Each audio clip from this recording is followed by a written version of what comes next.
Authentic जैसे राजभवन से कोई सूचना या मुख्यमंत्री ऑफिस से ऐसी सूचना भी नहीं आई है, परंतु जो सुनने को मिल रहा है कि 5 बजे शपथ होगी।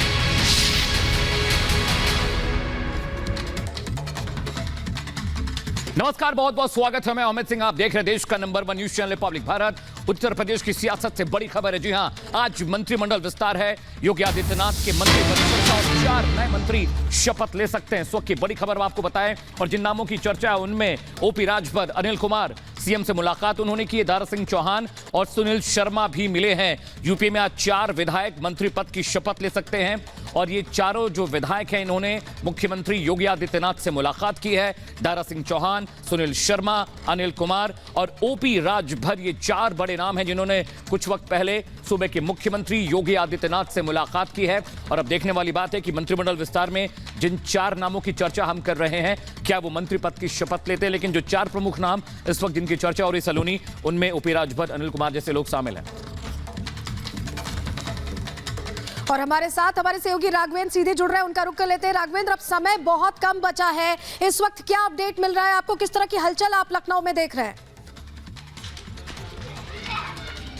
देखिए, अपडेट के बारे में अगर आपको बताऊं, शाम 5 बजे राजभवन में मंत्रिमंडल विस्तार के सारे लोग पहुंचेंगे, सदस्य लोग वहां पर राज्यपाल महोदया शपथ दिलाएंगी। हालांकि 3 बजे तक उनको पहुंचना है लखनऊ में। अभी वो राज्यपाल महोदया अभी बाहर हैं, अभी जो टाइम भी हो रहा है 3 बज रहा है, कुछ ही क्षणों में यहाँ पर लखनऊ में पहुँच जाएंगे राज्यपाल महोदया, चूंकि टाइम फिक्स है। साथ ही देखिए, मैं आपको समीकरण की बात करूँ तो ओपी राजभर, चूंकि पूर्वांचल पे इनका एक प्रभाव है, तो इनको लेना था, चूंकि एनडीए के पार्ट बन चुके हैं अब, तो इनको लेकर के बीजेपी समीकरण साधेगी। साथ ही दारा सिंह चौहान, मऊ, आजमगढ़, इन तमाम सीटों पर इनका एक बड़ा प्रभाव है, लोधी बिरादरी से, इसलिए इनको भी फिर से एक बार मंत्री बनाया जाएगा, एनडीए का सहयोगी बनाया जाएगा। हालांकि बीजेपी में शामिल हो गए, बीजेपी ने उनको एमएलसी भी बना दिया है। तीसरा नाम जो आया है आरएलडी से, आरएलडी चूंकि अभी नई दोस्ती हुई, नई सहयोगी बने हैं जयंत चौधरी, उनके कोटे से एक लोगों को मौका मिला है। साथ ही जो साहिबाबाद की जो सीट है, देखिए बहुत ही अच्छी गणित है वहां से, मैं आपको जानकारी भी दे रहा हूं। साहिबाबाद बहुत बड़ी विधानसभा है, उत्तर प्रदेश की कहते हैं कि सबसे बड़ी विधानसभा में से एक है। वहां से सुनील शर्मा को जो उम्मीदवार मतलब मंत्री पद के लिए बुलाया गया है, इनको शपथ दिलाया जाएगा, वह इसलिए भी बनाया गया है कि कहा यह जा रहा है कि बीके सिंह का सीट जो है हो सकता है रिप्लेस होकर वहां पर पीयूष गोयल को मौका मिले। पीयूष गोयल वहां से लोकसभा का चुनाव लड़ सकते हैं, इसलिए इस तरह के समीकरण बनाया गया। जो समीकरण है वो पूरी तरीके से बनाने की यहाँ पर कोशिश जो है वो राघवेंद्र की गई है। अपडेट के लिए हम आपके पास आते रहेंगे। फिलहाल आपका बहुत शुक्रिया। और वहीं बड़ी खबर का रुख कर रहे हैं, हिमाचल की सियासत से जुड़ी बड़ी खबर, जहां पर अब सुप्रीम कोर्ट का जो रुख है वो 6 बागी विधायकों की तरफ से करने की बात सामने आ रही है। ये बड़ी खबर इस वक्त की, सुप्रीम कोर्ट पहुंचे हैं कांग्रेस के बागी विधायक। 6 बागियों ने सुप्रीम कोर्ट में याचिका दाखिल की है। स्पीकर के फैसले के खिलाफ दरअसल ये याचिका दाखिल की गई है। अयोग्यता के फैसले को सुप्रीम कोर्ट में चुनौती 6 बागियों की तरफ से दी गई है। तो सुप्रीम कोर्ट का रुख बागी विधायकों की तरफ से कर लिया गया है। और आपको बताएं कि स्पीकर के फैसले के खिलाफ सुप्रीम कोर्ट में याचिका दाखिल की गई।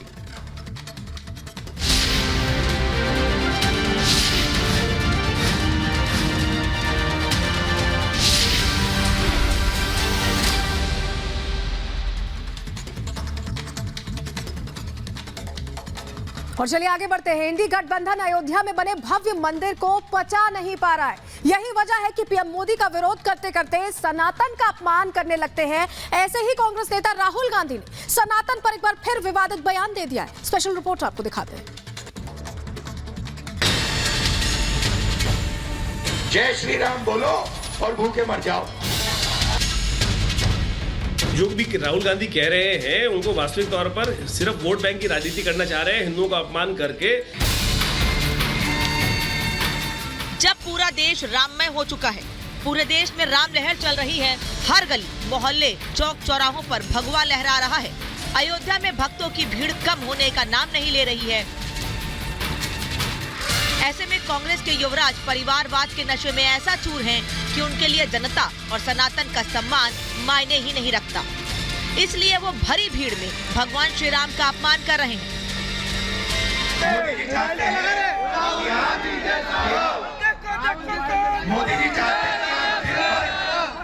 दिन भर मोबाइल पे रहो, जय श्री राम बोलो और भूखे मर।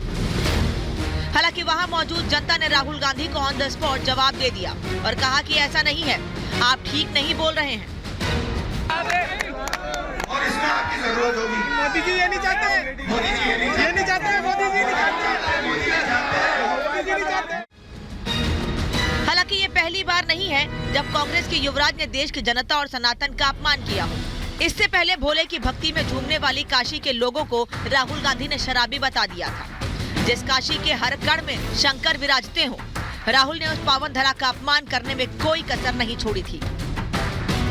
यूपी का भविष्य रात को शराब पिए नाच रहा है, डांस कर रहा है, नशे में। जाति और धर्म की सियासत करने वाली कांग्रेस को आईना दिखाने के लिए बीजेपी नहीं, देश के साधु संतों ने भी मोर्चा संभाल लिया है। बीजेपी और साधु संतों ने कांग्रेस पर सनातन का अपमान करने का आरोप लगाया। कांग्रेस पार्टी के लोग दिखावे के लिए जाते हैं मंदिर में और भारतीय आस्था, भारतीय ईश्वर की पद्धति, हमारे संस्कार, इन सबों का अपमान करते हैं।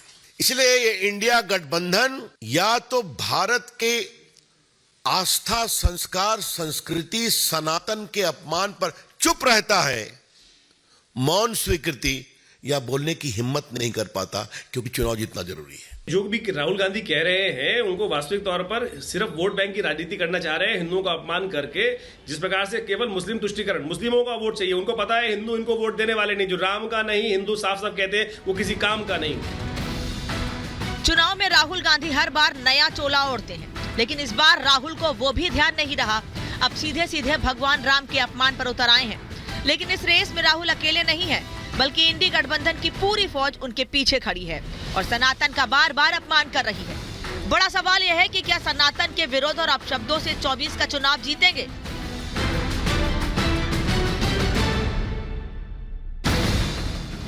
Bureau report, Republic Bharat. और रुक करते हैं इस वक्त की बड़ी खबर का। शाहजहांपुर में राहुल गांधी को आलू गिफ्ट किए गए हैं। राहुल के सामने जय श्री राम के नारे भी लगे। इस वक्त की बड़ी खबर हम आपको बता रहे हैं। उत्तर प्रदेश के शाहजहांपुर में राहुल गांधी पहुंचे थे और वहां पर उन्हें आलू गिफ्ट किया गया है। साथ ही साथ वहां पर जिन लोगों ने आलू गिफ्ट किया, उन्होंने जय श्री राम के नारे भी राहुल गांधी के सामने लगाए। इस वक्त की बड़ी खबर हम आपको बता रहे हैं। शाहजहांपुर में राहुल गांधी पहुंचे हैं, जरा सुनिए। जय